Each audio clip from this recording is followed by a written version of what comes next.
pays en carburant devrait s'améliorer dans les jours à venir grâce aux efforts des autorités.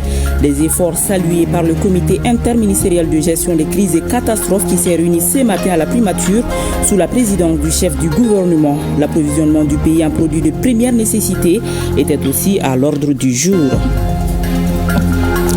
Face à cette crise de carburant que traverse le pays, les Maliens démontrent leur résilience et gardent espoir en l'avenir du pays avec les efforts des autorités de la transition. Notre équipe, conduite par Tamsir Diabaté, s'est rendue dans plusieurs stations-service pour donner la parole aux citoyens.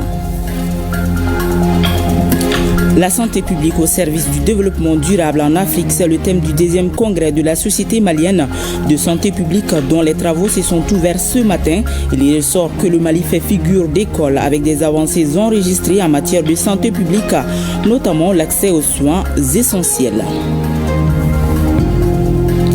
Dans la chronique judiciaire avec Garibou Pérou, nous parlerons ce soir des atteintes aux biens publics. La section 5 du Code pénal du Mali sanctionne pourtant sévèrement ces crimes. Qui sont les auteurs de ces délits? Quels biens sont concernés? Les éclairages en fin de journal. Voilà pour le sommaire. Mesdames et messieurs, bonsoir et bienvenue dans ce 20h. Parlons tout d'abord de la célébration de la journée mondiale de la canne blanche. L'Union malienne des aveugles, UMAV, à travers son président Adi Bari, a remis ce matin une canne blanche au Premier ministre général de division Abdoulaye Maïga. L'UMAV veut mettre ainsi le chef du gouvernement à contribution pour la sensibilisation au respect de la canne blanche dans la circulation routière. Le Premier ministre a promis d'accompagner l'Union malienne des aveugles dans cette mission. Reportage Mamari Koni et Ali Outouri. Outil indispensable à l'autonomie, à la mobilité et à la sécurité des personnes handicapées visuelles, la canne blanche permet d'attirer l'attention des usagers de la circulation routière sur la présence d'une personne qui a un déficit visuel. La célébration de la journée de la canne blanche le 15 octobre s'inscrit dans le cadre des activités du mois de la solidarité et de la lutte contre l'exclusion. Cette journée est mise à profit par le président de l'Union malienne des aveugles pour remettre symboliquement une canne blanche à une personnalité ou à une structure qui s'est fait distinguer dans la défense des intérêts des personnes handicapées en général et ceux des non-voyants en particulier. Cette année, le Premier ministre régional de division Abdoulaye Maïga s'est vu décerner la canne blanche. Une attestation de reconnaissance pour les efforts consentis en faveur des personnes handicapées et une copie de la Convention des droits des handicapés pour vulgarisation. Selon le président de l'UMAV, entre 2020 et 2025, on note 50 cas d'accidents de circulation à cause du non-respect de la canne blanche. Nous avons bien voulu remettre cette canne blanche au Premier ministre pour magnifier les efforts de toutes les autorités à l'endroit non seulement des couches défavorisées mais surtout des personnes vivant avec handicap visuel. Nous attendons de lui son engagement afin de nous aider dans la sensibilisation du respect de la canne blanche. Nous attendons de lui son implication pour une large scolarisation des enfants handicapés. Nous attendons de lui son implication pour l'organisation du festival Andy Festival. Nous attendons de lui pour la sécurisation de notre cours. Nous attendons de lui la mise en place du comité de suivi des droits des personnes handicapées et d'une politique nationale d'éducation inclusive. Au nom du président de la transition, le Premier ministre a salué cette initiative de l'UMAV. Il a assuré que les doléances formulées par l'Union sont en cours de traitement. Le chef du gouvernement a exprimé son soutien et ajouté que le gouvernement entend accompagner l'UMAV dans le cadre de la sensibilisation autour de la canne blanche. Nous restons avec le Premier ministre qui a présidé aujourd'hui la réunion du comité interministériel de gestion des crises et catastrophes. À l'ordre du jour de cette réunion, le suivi de la mise en œuvre du plan d'action stratégique pour l'approvisionnement du pays en produits de première nécessité et en carburant. Le comité a salué les efforts consentis par le gouvernement pour assurer l'approvisionnement des populations en carburant, un approvisionnement qui devrait s'améliorer dans tout prochains jours. Reportage Mamari Koni et Ali Outouri. De l'exposé du ministre de la Sécurité et de la Protection civile, il ressort que plusieurs rencontres d'information se sont tenues en vue d'assurer l'approvisionnement du pays en produits de première nécessité, notamment en carburant. À la lumière de l'intervention des membres du gouvernement et d'autres responsables, la volonté du gouvernement est de tout mettre en œuvre pour soulager les populations face aux difficultés d'approvisionnement en carburant surtout. Du suivi du plan d'action, le retient que les 5 axes sont en train d'être mis en œuvre. Il s'agit notamment de la coordination et de la concertation, la sécurisation des convois et des travaux critiques, l'approvisionnement et la distribution avec bientôt la construction d'espaces de stockage, l'accompagnement des opérateurs économiques et les échanges avec les pays de transit transit de nos produits. L'analyse des difficultés fait ressortir la rétention des stocks de carburant ainsi que l'existence des circuits parallèles de distribution. Pour faire face à toutes ces difficultés, certaines recommandations ont été faites par le comité. Il s'agit notamment de réfléchir à la possibilité d'ouvrir les stations d'essence 24 heures sur 24 par un arrêté interministériel. Mettre en place un dispositif de convoyage des citernes à Bamako par les forces de sécurité. La mise en place d'un système de balisage des camions citernes et enfin le démantèlement des réseaux de distribution parallèles. Et comme vous le savez, depuis un certain temps, les Maliens font face à des difficultés d'approvisionnement en carburant, une situation qui s'explique en partie par le mauvais comportement de certains citoyens, une situation qui avait été pourtant prédite par le président de la transition lors d'un de ses déplacements à Moscou en Russie. Le chef de l'État appelait ses compatriotes à faire face à d'éventuelles crises car il s'agit de bâtir un Mali souverain. Face donc à la pénurie de carburant, les citoyens démontrent leur résilience et gardent espoir en l'avenir du Mali avec les efforts des autorités de la transition. Notre équipe, conduite par Tamsir Diabaté, s'est rendue dans plusieurs stations-service pour donner la parole à ses citoyens.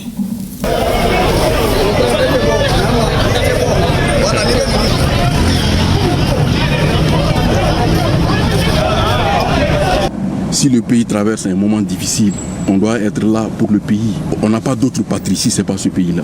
Et on reste derrière la patrie jusqu'à ce qu'il y ait une accalmie, quelle que soit la situation. C'est une question de nation, ce n'est pas une question de personne, ce n'est pas une question. Au bout de l'effort, il y a toujours le réconfort. C'est une étape que nous devons accepter et que nous devons franchir. C'est notre pays, quoi qu'il arrive, nous ne devons pas relâcher. Face aux défis du moment, la résilience est devenue plus qu'un mot. Elle est un état d'esprit, une stratégie et un choix collectif. Celui de soutenir les autorités de la transition dans cette période difficile que traverse le pays. En cause, la rareté du carburant au niveau des stations de vente. Une situation bien prévisible à cause des actions de sabotage des terroristes, des bandits armés et leurs sponsors. Le chef de la transition n'a-t-il pas prédit?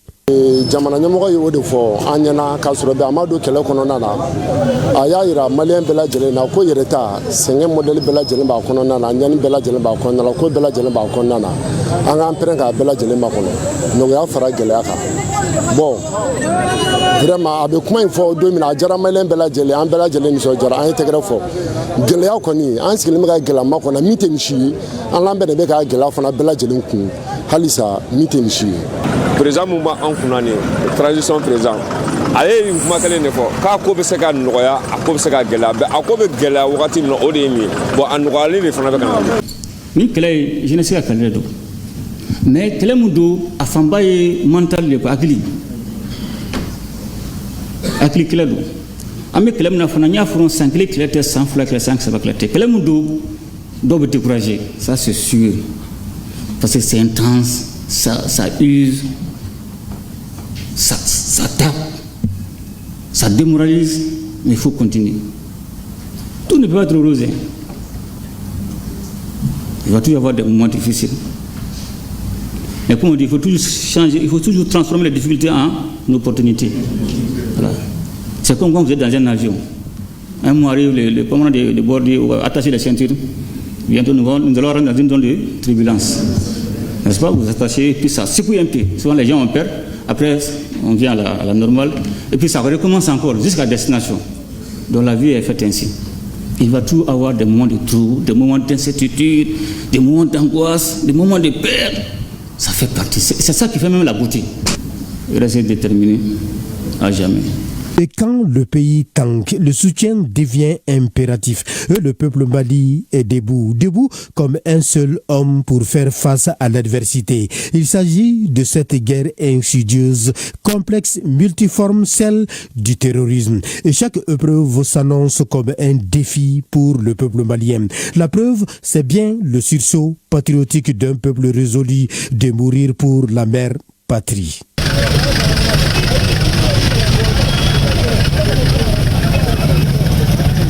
Koni ni faso kanu bila koni nin kan ka k'an bɛɛ jɔrɔnako ye nin kan ka k'an bɛɛ cɛsiri wagati ye sisan an bɛ dugawu de kɛ vraiment nin koɲɛ bɛ yɔrɔ min na an bɛ dugawu kɛ ala k'a nɔgɔya an ne ka moto essence ka desera ka boni so men to manga bere la kan débrouiller mana senga baraka ro la wakati na me baraka parce que façon in kanu mena tawro yore foyti na fewre foyti mulo ni jamana inte diko ke ba fo ka ki yere ko ki yere ta ja ko o segeni ambe ka nyebo jamana fe ambe ka bokata warni na jamana fe a be ni souffrance kile ni a be ni segen ba kile ni segen ko de here mais bon ne ko be mi la se malien bela jelema o de halisa be kon ka do chebo da we yere boy kwa mo ko tega fushi yere ko jamana mana taka chugo chugo on ne do anga nyoko mine ko ja ko ay anga nyoko deme ko ja ko ay gila fara no yaka. Dans cette longue file indienne, la priorité est donnée aux forces de défense et de sécurité. Car pour ces citoyens, si l'armée tient le fusil, seul le peuple qui tient le front intérieur. O ni kelen la be sɔrɔ suru bolo o b'a kɛ cogo min na o b'a essence dɔ bɛ n'a ta tɔnna ka taa di banbagaciw ma jihadisiw ma k'a feere 1000 to ka ni tɔnna ka pour ka gɛlɛya bi faso kan pour que la transition tɔgɔ tiɲɛ an tɛna sɔn o ma essence a bɛ sɔrɔ n'a ma sɔrɔ a bɛ jɔ an bɛ tagama sen na ka taa n ka baara la a banna. a tɛ ka bɛ jamana kɔnɔ gɛlɛya bɛ yen o gɛlɛya bɛ yen nɔgɔya bɛ yen wa ni gɛlɛya nana a y'a supporter ni ala sɔnna ka tagalen ɲɛfɛ nɔgɔya bɛ yen ni ko an ka k'an yɛrɛ fo an ka Malgré tout, le peuple malien résiste, non pas par résignation, mais par détermination. Et il le prouve à chaque épreuve pour dire que la résilience, ce n'est pas seulement tenir, c'est de s'adapter pour survivre et surtout pour vaincre, oui, une réponse humaine d'une nation debout envers et contre tout. ante ta yoro la na ala sona ne foy man sora ambe akere chogo chogo ambe to anga jamana abe nyono bona ala sona inshallah ambe difficulté min ala ka bogne ala ka afaleni here gela ko fe ni mande men inshallah no gela bi fem beso gela bi soro ka dugono abe soro ka jamana kono bon vraiment ne ko mi mu fo malion nye ko do ni ambe kungodi c'est so anga nyugo lame anga ko nyugongoro. Pour ce peuple debout et résilient, le Mali devra encore surmonter des fragilités internes, regarder dans la même direction et apprendre de nos erreurs pour bâtir une paix durable. Force est de reconnaître que si le Mali incarne aujourd'hui l'image d'une nation en pleine reconquête de sa souveraineté, le mérite revient à la résilience conjuguée de son peuple. Un front civil que le Mali pose comme riposte. En somme, une arme redoutable. Tous les pays peuvent traverser des moments difficiles, mais en tant que citoyen d'un pays, on doit être derrière le pays, quelle que soit la situation que le pays traverse. Tu vois, donc être derrière son pays dans les moments difficiles, c'est ce qui dénote le patriotisme d'un citoyen. Bref, le Mali montre que la résilience, bien plus qu'un mot, peut devenir une stratégie nationale, que chaque acte est une forme de résistance. Et sur ce front-là, l'histoire pourrait bien dire un jour que le Mali n'a jamais cédé.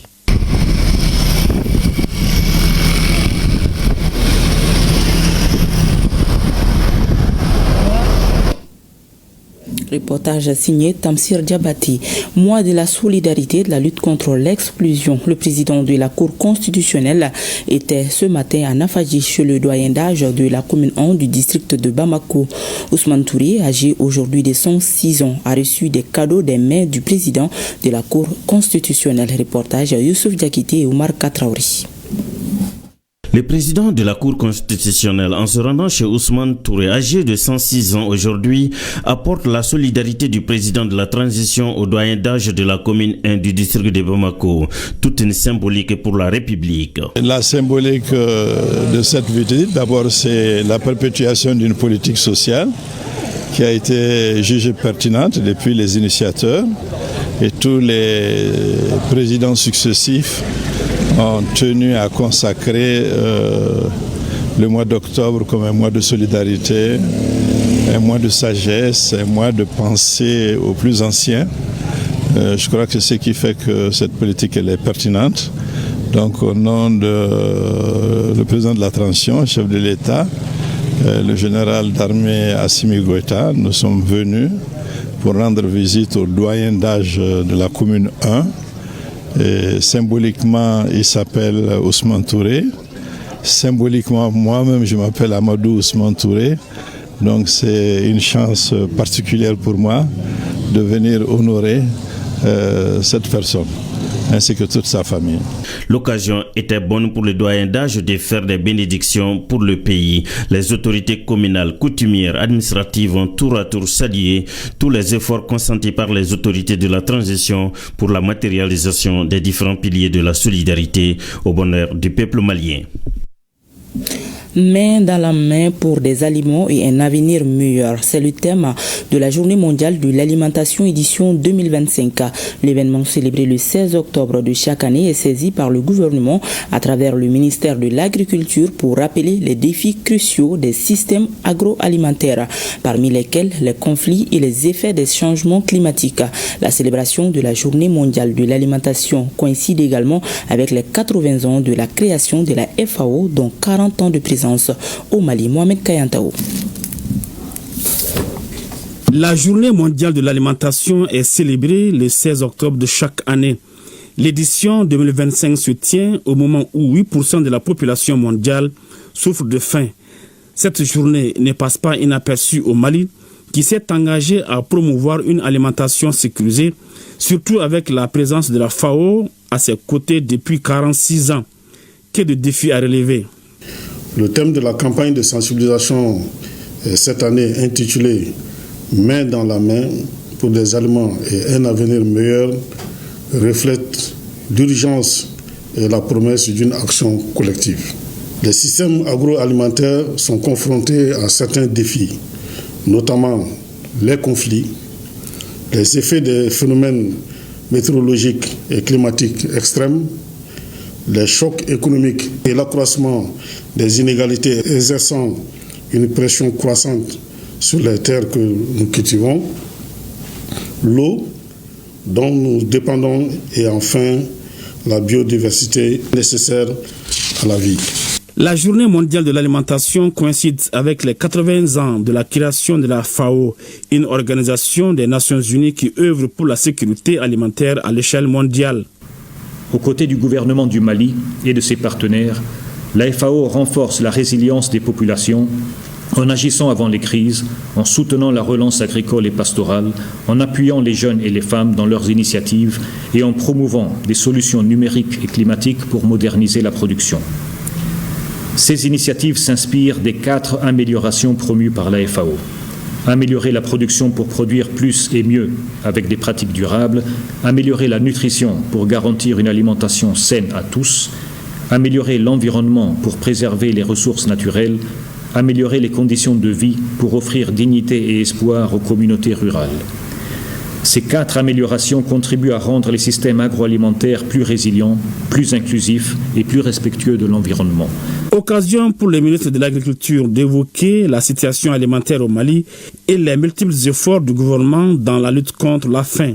Au Mali, les systèmes alimentaires sont caractérisés par une insécurité alimentaire chronique et une forte malnutrition, exacerbée par des chocs climatiques et des crises sécuritaires. Grâce aux efforts de votre gouvernement et l'engagement des partenaires techniques et financiers, on note une baisse de la proportion des personnes touchées par l'insécurité alimentaire. Ces efforts contribuent à garantir la sécurité alimentaire et nutritionnelle à l'échelle du pays et bâtir une société résiliente gérant rationnellement les ressources agro-silvopastorales pour le bien des générations actuelles et futures. Le premier responsable du département de l'agriculture et le chef de bureau de la FAO au Mali appelle à la mutualisation des moyens, ce qui devra permettre de transformer les systèmes agroalimentaires mondiaux afin d'avoir accès à une alimentation saine et équilibrée à travers le monde.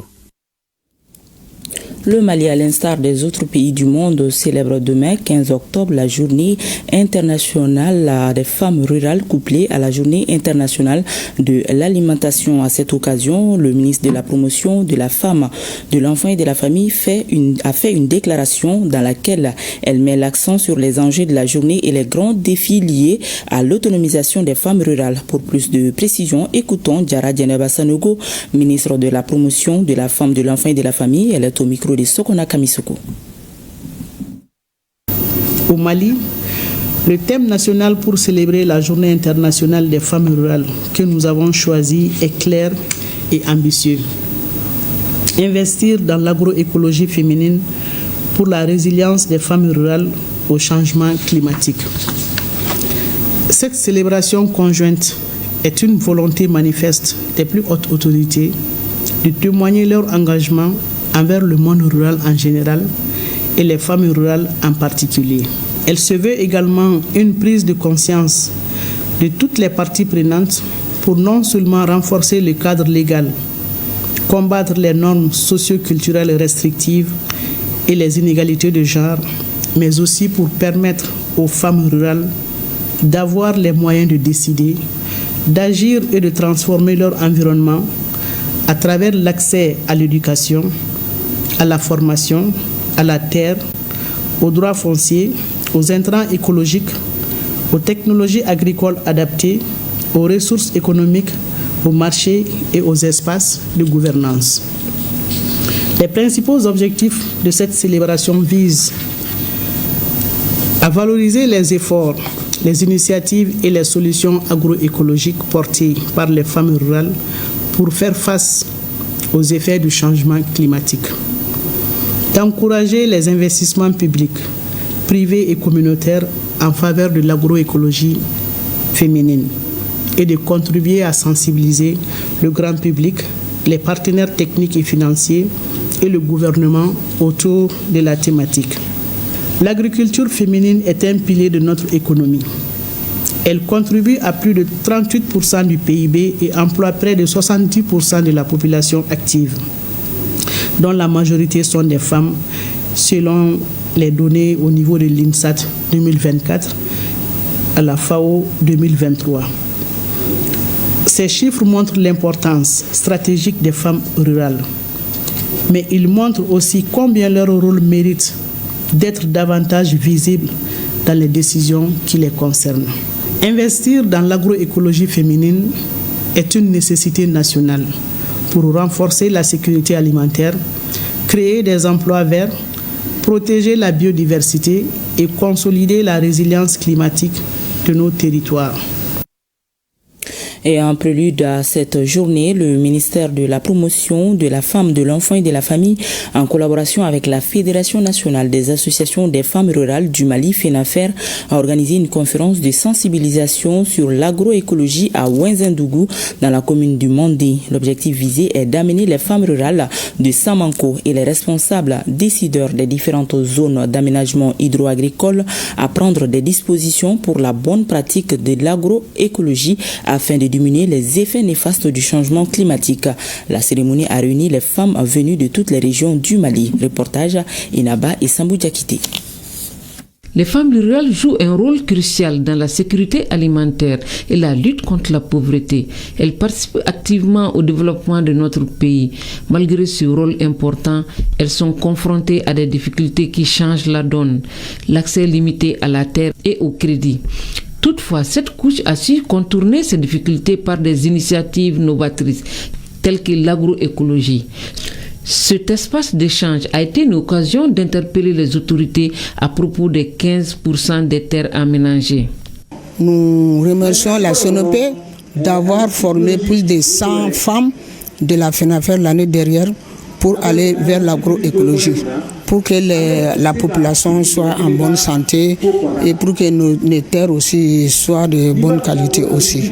Nous demandons aux décideurs aussi de faire un suivi sur ces problèmes-là pour que les femmes et les jeunes puissent avoir accès à la terre. Donc le rôle que nous jouons dans la société, je crois qu'ils doivent prendre ça en compte. Près d'une cinquantaine de représentantes des femmes rurales ont pris part à la rencontre. L'objectif est d'amener celles de Samanko et les décideurs des différentes zones hydro-agricoles à prendre des dispositions pour la bonne pratique de l'agroécologie. Le thème de la rencontre, les enjeux et défis liés au développement de l'agroécologie pour la résilience des femmes rurales face au changement climatique. Le message que j'ai à l'endroit de ces femmes, c'est pour leur dire que vraiment, ils occupent une très grande place dans le développement de ce pays. Donc, il faut qu'ils restent toujours, continuer à rester soudés, de continuer surtout le thème qu'ils ont choisi cette année, l'agroécologie, vraiment qu'ils s'organisent pour promouvoir l'agroécologie pour le bonheur de toute la population malienne et surtout pour nos enfants. La Fédération nationale des associations des femmes rurales du Mali a pour mission de renforcer les capacités et les moyens d'action de leurs membres pour leur participation effective aux prises de décision les concernant. Ouverture des travaux du 10e congrès de la Société malienne de santé publique.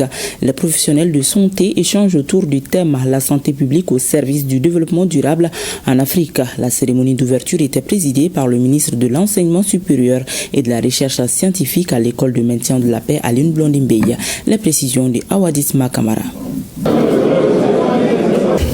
Sans santé, il n'y a ni éducation efficace, ni économie productive, ni société résiliente. Et ce message de la ministre de la Santé est clair. La santé publique est bien plus qu'un enjeu médical. Elle est le socle du développement durable. Et c'est justement autour de cette vision que se tient cette grande rencontre scientifique placée sous le thème « Santé publique au service du développement durable en Afrique ».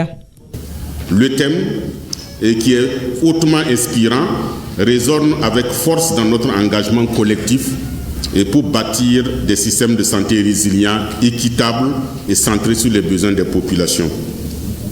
Ce congrès intervient à un moment critique où l'Afrique et le Mali en particulier redoublent d'efforts pour concrétiser les objectifs de développement durable, notamment l'ODD 3. Dans un contexte marqué par des défis climatiques, des inégalités sociales, les transitions démographiques, épidémiologiques et nutritionnelles et les crises sanitaires récurrentes, l'Afrique ne peut se permettre de dissocier santé et développement. La santé publique doit être pensée comme un levier stratégique pour 1. Réduire les vulnérabilités structurelles. Pendant 3 jours, chercheurs, professionnels de santé, étudiants et décideurs venus du Mali et d'ailleurs vont échanger autour d'une centaine de communications reparties en plusieurs sous-thèmes, à savoir la santé publique, l'insécurité alimentaire et nutritionnelle dans un contexte de crise, le changement climatique, le concept One Health qui veut dire une seule santé. Des thématiques qui cadrent bien avec les orientations politiques des autorités maliennes en matière de santé.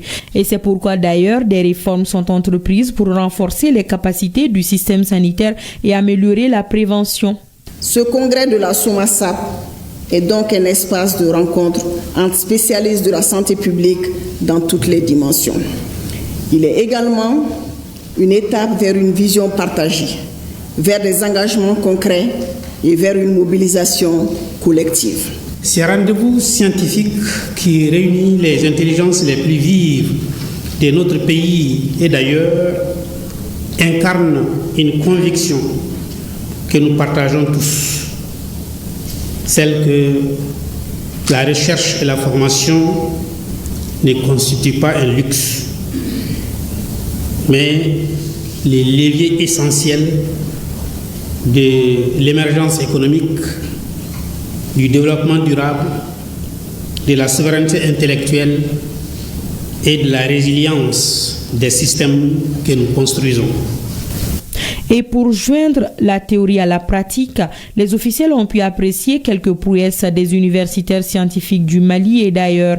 Les ministres sont invités à plus d'engagement pour booster la recherche. Mois de la solidarité et de la lutte contre l'exclusion, on en reparle avec les œuvres sociales du président de la transition. Ce matin, le conseiller spécial Agibou Damile était à la rencontre des démunis des communes 5 et 6 du district de Bamako. Il a offert à 4 ménages des vivres composés de riz, de mil, de pâtes alimentaires et d'huile. Tchemoko Konati.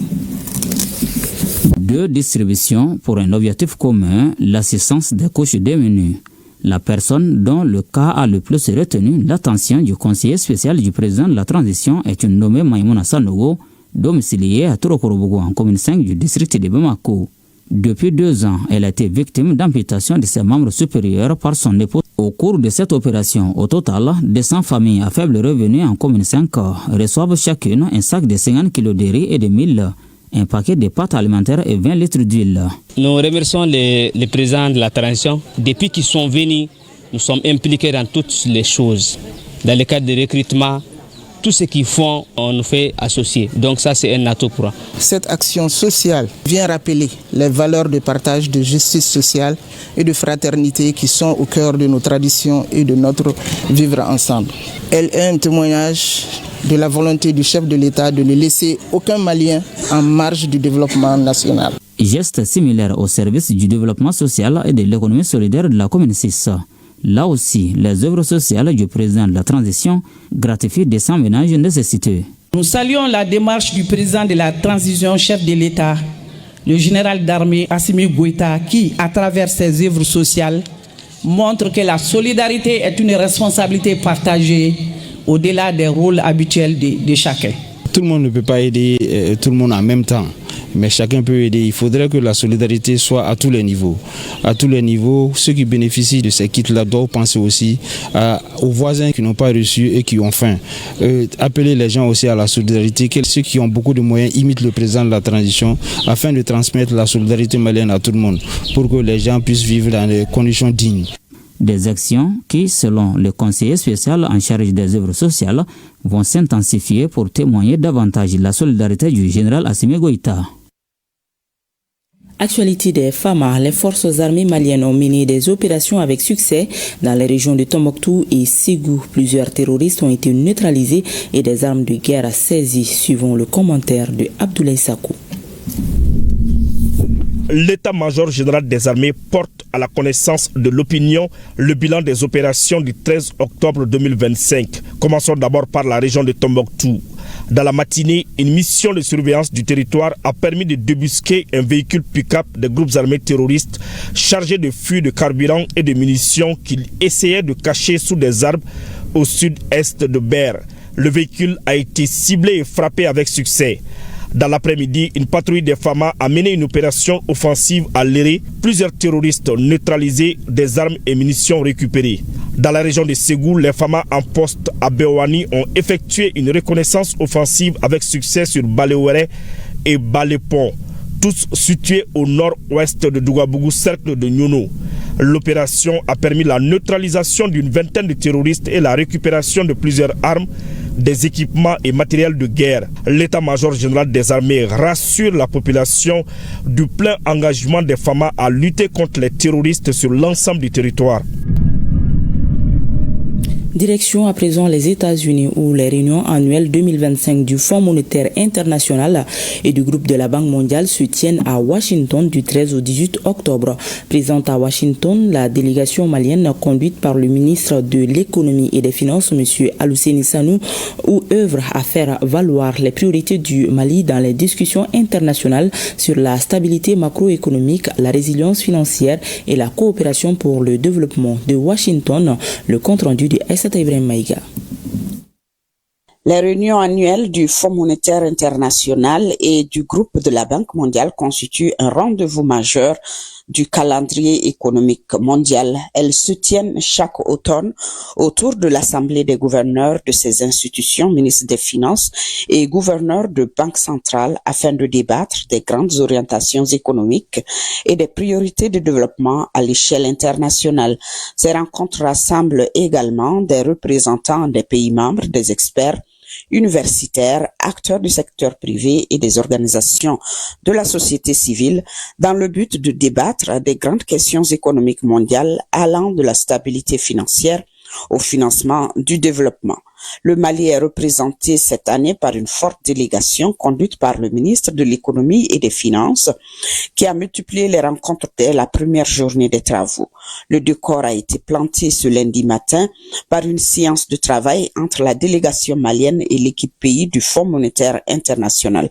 Pendant plus d'une heure, les échanges ont porté sur les perspectives macroéconomiques, la stabilité financière, le développement, l'efficacité de l'aide, les réformes économiques et politiques monétaires, ainsi que plusieurs questions sectorielles prioritaires pour notre pays. Un aspect essentiel de ces réunions annuelles réside dans les rencontres bilatérales entre les représentants des États et les administrateurs des institutions de Bretton Woods. Ces échanges offrent une opportunité d'influence, de plaidoyer et de positionnement politique pour chaque pays membre.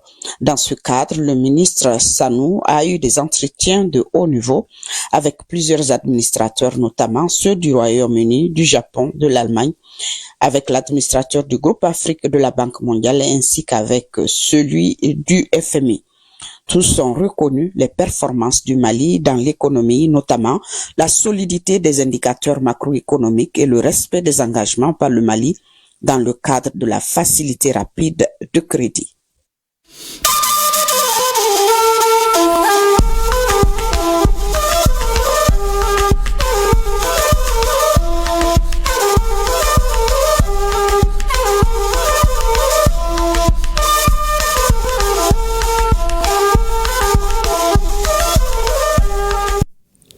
Au Burkina Faso, le lieutenant-colonel Mamadougo a pris les rênes du 10e groupement d'incendie et de secours de la Brigade nationale des sapeurs-pompiers.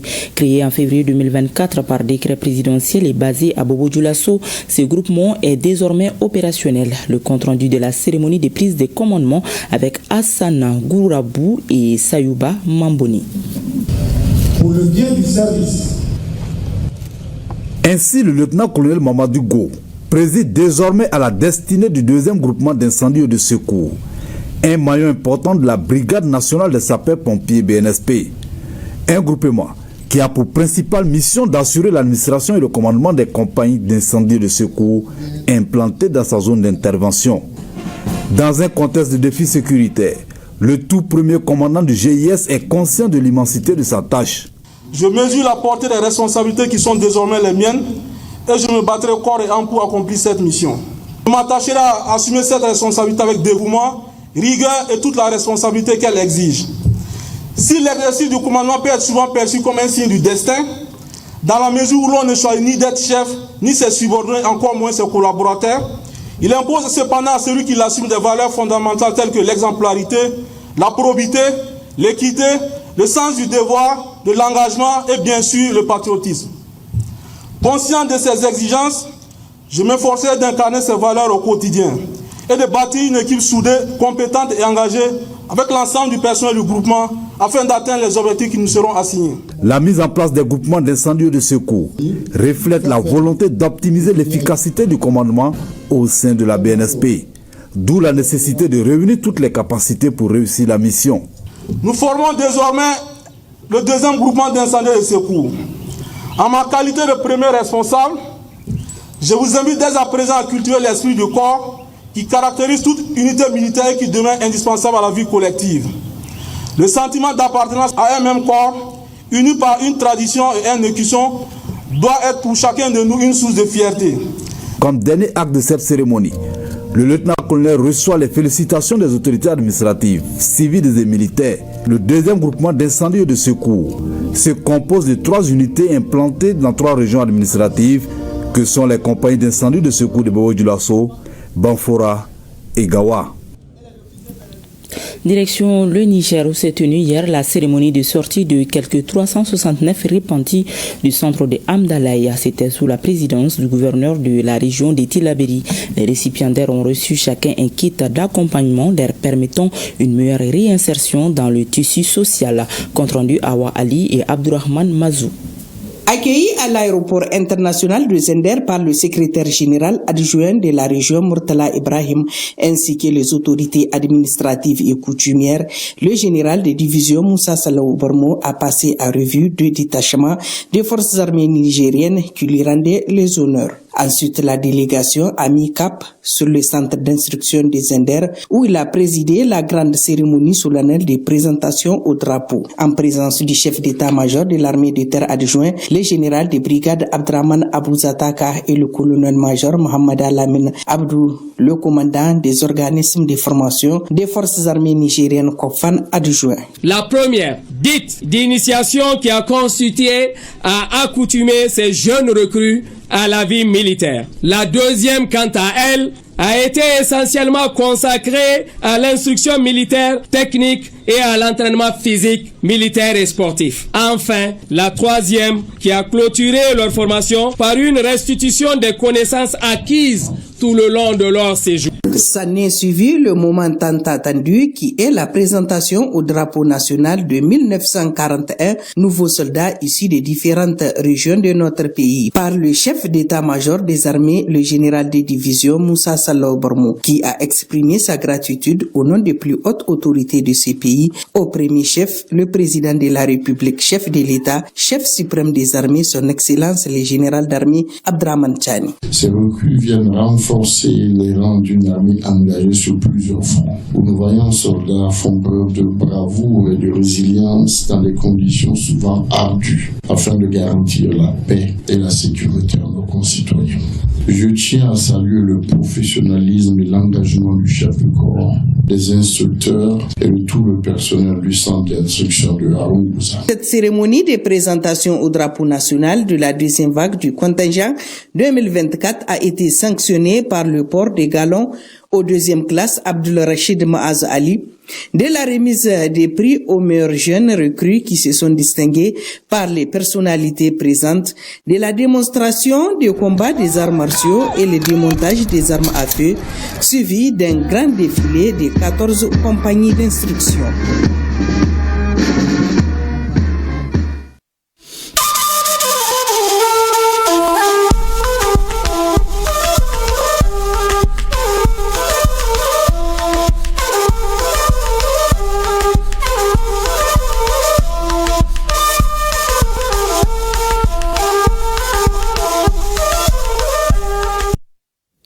Parlons à présent de la rencontre inaugurale de la mission de supervision de la révision annuelle des listes électorales au niveau des communes du district de Bamako. Cette mission, initiée par le collège de l'autorité indépendante de gestion des élections EGE, débute demain mercredi et c'est jusqu'au 27 octobre prochain. En prélude au démarrage de l'opération, le collège de l'EGE a rencontré les coordinateurs des communes du district de Bamako et sollicite leur implication pour la parfaite réussite de l'opération. Les détails de la rencontre avec Aridou Matina. Les coordinations des communes et du district de Bamako de l'autorité indépendante de gestion des élections EGE, réunies à la faveur de la rencontre précurseur du démarrage de la mission de supervision de la révision annuelle des listes électorales. Cette rencontre est initiée par le collège de l'EGE, occasion pour la coordination du district de Bamako de rassurer et de réitérer sa disponibilité pour la réussite de la mission de supervision. Au nom des coordinations des communes du district, je peux vous rassurer que nous ne ménagerons aucun effort pour accomplir comme il convient les missions à nous confier en vue d'atteindre les résultats escomptés. Toutes les dispositions utiles seront prises pour la réussite de cette activité. Conformément au cadre juridique, l'EGE assure à travers les coordinations de l'intérieur comme de l'extérieur la supervision et le suivi du déroulement des travaux des commissions administratives. Ainsi, cette rencontre précurseur va permettre de baliser le programme de visite de l'ensemble des commissions administratives des communes du district de Bamako par la mission du collège à partir de ce mercredi jusqu'au 27 octobre prochain. La mission vise à s'assurer du bon déroulement des opérations de révision annuelle des listes électorales, tout en ayant un œil vigilant sur l'effectivité des commissions administratives, la disponibilité des supports de la RAL, la disponibilité, la fonctionnalité et la maîtrise du kit d'inscription. Elle sera également attentive à toute insuffisance de nature juridique, matérielle ou logistique susceptible d'entacher la qualité des travaux.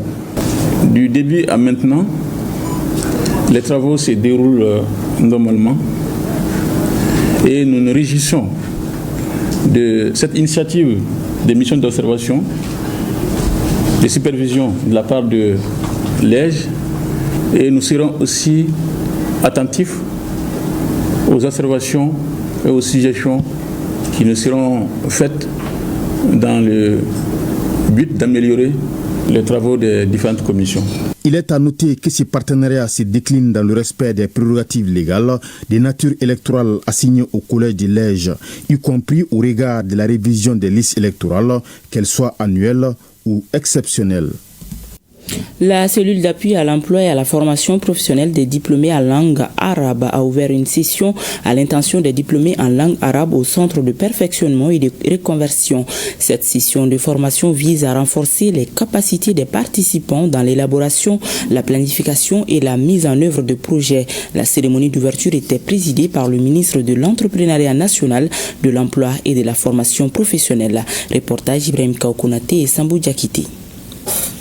Cette session de formation des arabophones a pour objectif de doter 25 jeunes diplômés en langue arabe de compétences techniques leur permettant de concevoir, planifier, monter et gérer efficacement leurs projets. Ce n'est plus une question d'employabilité, trouver des emplois aux arabophones, mais plutôt les apprendre à être eux-mêmes chefs d'entreprise, à créer leur propre initiative et aussi travailler pour leur propre compte. C'est l'occasion pour moi de remercier très sincèrement les hautes autorités qui n'ont vraiment ménagé aucun effort pour la création de ce service. Cette initiative du département de l'emploi s'inscrit dans une démarche de valorisation des compétences linguistiques et techniques. Grâce à la volonté affirmée de son Excellence, le général d'armée Assimi Goïta, président de la transition chef de l'État, la cellule d'appui à l'emploi et à la formation professionnelle des diplômés et formés en langue arabe a été créée. Cette initiative traduit la ferme volonté des autorités de prendre en compte des besoins spécifiques des arabophones en matière d'emploi et de formation professionnelle. À l'issue de cette formation, vous serez mieux préparés à affronter les réalités du marché du travail en initiant vous-même des projets viables, durables et créateurs de valeur. Je vous invite donc, chers participants, à suivre cette formation avec assiduité. Ces 4 jours de formation permettront aux arabophones de pouvoir monter leur propre plan d'affaires.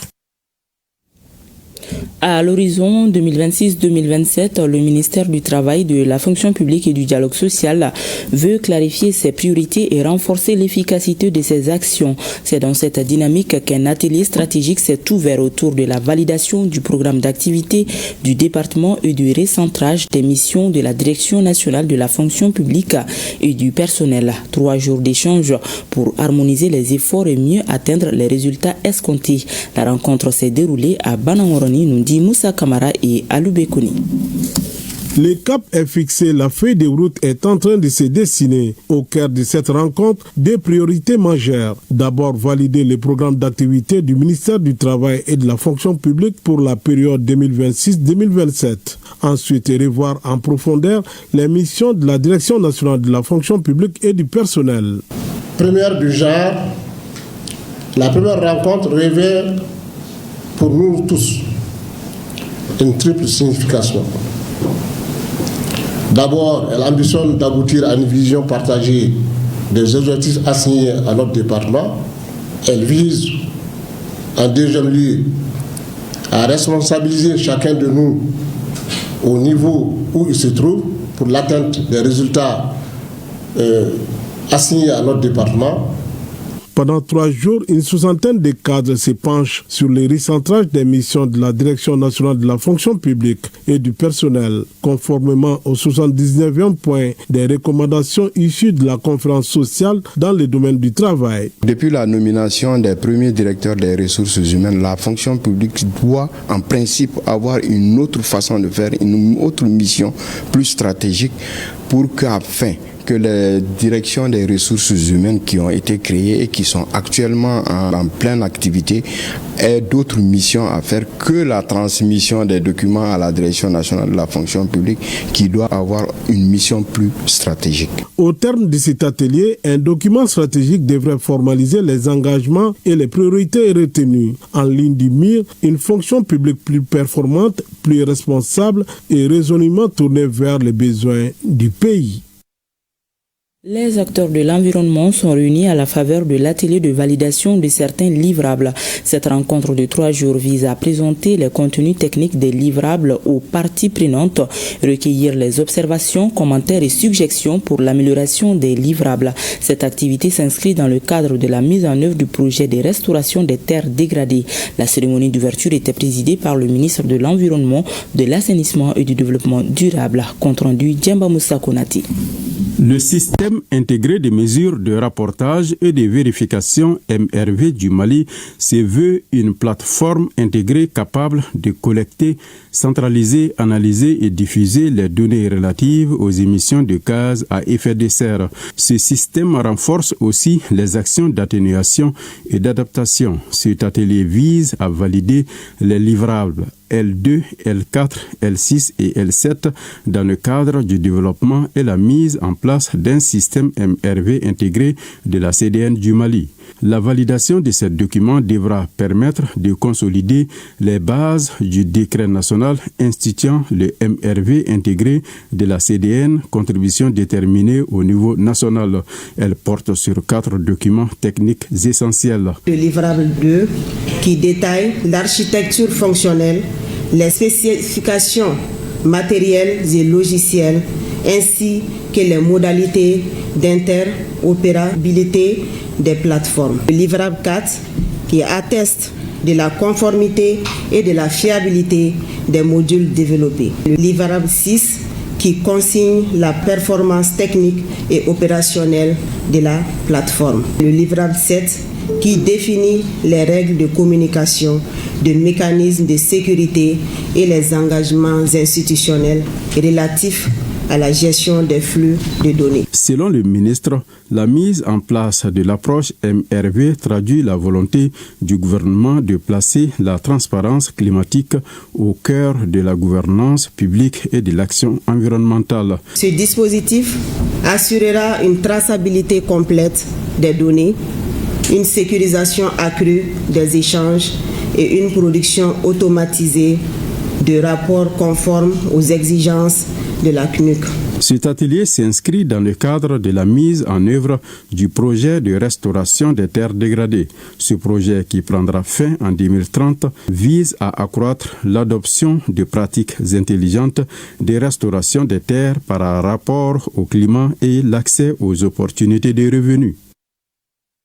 À l'occasion de la célébration de la Journée internationale de la fille dans la cité des Balanzans, Plan Mali a placé 2 jeunes filles à des postes de responsabilité dans la ville de Ségou. Cette assimilation est une manière pour Plan Mali de susciter l'engouement d'occuper les postes de responsabilité chez les filles et femmes. Il s'agit aussi de faire la promotion de la représentativité féminine à des postes de prise de décision. Reportage Honoré Tchinou et Bakary Traoré.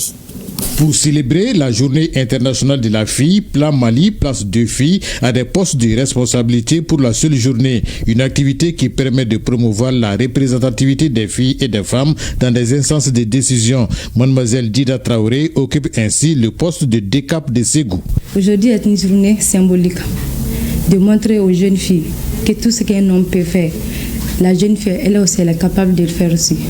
Je suis très heureuse. Parce qu'un jour, moi aussi, je peux être le directeur du centre d'animation pédagogique. Quels que soient les postes de responsabilité, la jeune fille, elle aussi, elle peut occuper. Au bureau régional de Plan Mali, Kaya Tamboura assure le poste de chef de bureau. Moi, je suis très contente d'être nommée chef de bureau de Plan International Mali. J'invite toutes les jeunes filles à beaucoup travailler et se faire confiance. Il faut être bien instruite pour intégrer ces postes-là. En leur confiant des rôles de responsabilité, même de manière symbolique, nous pensons pouvoir montrer aux autres qu'avec de l'effort, nous pouvons valoriser le leadership féminin. Nous travaillons un peu sur toutes les composantes de l'éducation, en termes d'accès, de qualité et même de gouvernance, avec la formation des comités de gestion scolaire. Nous travaillons en étroite collaboration avec les autorités éducatives, un peu dans toutes les composantes de l'éducation. D'autres activités sont au programme de cette célébration, notamment une conférence débat sur le mariage précoce de la jeune fille. À retrouver désormais dans vos kiosques le livre intitulé Le Wassoulou, un ouvrage du professeur Lansina Sidibé, natif du Wassoulou. Dans cette œuvre, l'auteur parle des richesses, l'abondance et les potentiels exploitables dont regorge le Wassoulou. Il met en lumière l'intégration des peuples et des États incarnés par les terroirs, les activités telles l'élevage, l'agriculture et les riches patrimoines culturels, notamment la musique, sont également évoqués. Un véritable voyage dans le monde d'un Wassoulouké à lire absolument. Et cette autre parution à retrouver dans les librairies vers une didactique intégrée du bilinguisme au Mali quand le tamashek facilite l'apprentissage du français. Son auteur est Alou Ag Agouzoum. Cet ouvrage propose une bigrammaire tamashek français pensée pour les écoles à curriculum bilingue du Mali. Il s'attaque aux difficultés majeures que rencontrent les élèves tamashek dans l'apprentissage du français en s'appuyant sur leur langue première, le tamashek, à travers une approche contrastive, progressive et contextualisée. L'auteur développe une méthodologie permettant d'enseigner les structures grammaticales des deux langues de manière parallèle en exploitant leurs convergences et en anticipant leurs divergences. Appuyé sur des fiches pédagogiques type, l'ouvrage fournit des outils concrets aux enseignants et aux concepteurs de manuels pour construire une grammaire scolaire bilingue adaptée aux réalités bilinguistiques des apprenants. Il constitue une contribution novatrice à la didactique du bilinguisme en rupture avec les approches monolingues ou calquées sur le seul modèle du français. Les atteintes au bien public se multiplient souvent dans l'indifférence générale. La section 5 du Code pénal du Mali sanctionne pourtant sévèrement ces crimes. Loin d'être anodins, ces actes représentent un coût élevé pour l'État et donc pour chaque citoyen. Ils sapent la confiance dans les institutions et fragilisent le lien social. Qui sont les auteurs de ces délits? Quels biens sont concernés? Enquête sur une réalité trop souvent banalisée dans la chronique judiciaire avec Garibou Peru et Adama Kamara. Chaque année, des milliards de francs CFA échappent au contrôle de l'État dans l'opacité la plus totale. C'est l'intérêt général qui en paye les prix, victime d'une indifférence croissante et d'un manque de vigilance systémique. Res publica non est privata. La chose publique n'est pas une affaire privée. Voler l'État, c'est trahir deux fois. Trahir la loi, trahir le peuple. La criminalité d'agents publics est une double infraction juridique et morale. Derrière ces atteintes répétées au patrimoine collectif, des responsabilités bien réelles se dessinent et avec elles des silences parfois complices, souvent coupables. L'article 102 qui dit constitue le crime de faux toute altération de la vérité de nature à porter préjudice à autrui est commise dans un écrit avec intention coupable, soit en dénaturant la substance ou les circonstances de l'acte, soit en écrivant les conventions autres que celles tracées ou dictées par les parties, soit en constatant comme vrai des faits faux ou comme avoués des faits qui ne l'étaient pas, soit par fabrication de tout ou partie d'un document, etc., etc. La gestion des biens publics censée incarner la rigueur et la transparence révèle trop souvent une face sombre, celle des abus du pouvoir, du laxisme administratif ou du cynisme politique. L'article 106 ont le caractère de bien public. Les biens appartenant aux institutions et organismes suivants, l'État et les collectivités publiques, des sociétés et entreprises d'État, les établissements publics, les organismes coopératifs, unions, associations ou fédérations des 10 organismes, les associations reconnues d'utilité publique, les organismes à caractère industriel ou commercial, dont l'État ou d'autres collectivités publiques détiennent une fraction du capital, etc., etc. Le code pénal est pourtant clair. Tout fonctionnaire civil ou militaire, tout agent de l'État, des collectivités territoriales ou des établissements publics est tenu de préserver les ressources qui lui sont confiées. Porter atteinte au bien public, c'est trahir un pacte social. Lorsque le montant du préjudice est inférieur à 2 millions de francs, la peine sera de 1 à 5 ans d'emprisonnement. Lorsque le montant du préjudice est égal à 10 millions, mais inférieur à 20 millions de francs CFA, la peine sera de 5 à 10 ans de réclusion. Lorsque le montant du préjudice est égal ou supérieur à 20 millions de francs CFA, mais inférieur à 50 millions de francs CFA, la peine sera de 20 ans de réclusion. Lorsque le montant du préjudice est supérieur à 50 millions de francs CFA, la peine sera la réclusion à perpétuité. Dans les cas prévus par les mêmes alinéas, il sera toujours prononcé contre les condamnés une amende allant de 20 000 à 500 000 francs CFA. L'interdiction de séjour de 2 à 20 ans pourra être prononcée dans les cas prévus. Face à cette lente dégradation de notre patrimoine commun, trop nombreux sont ceux qui détournent les regards.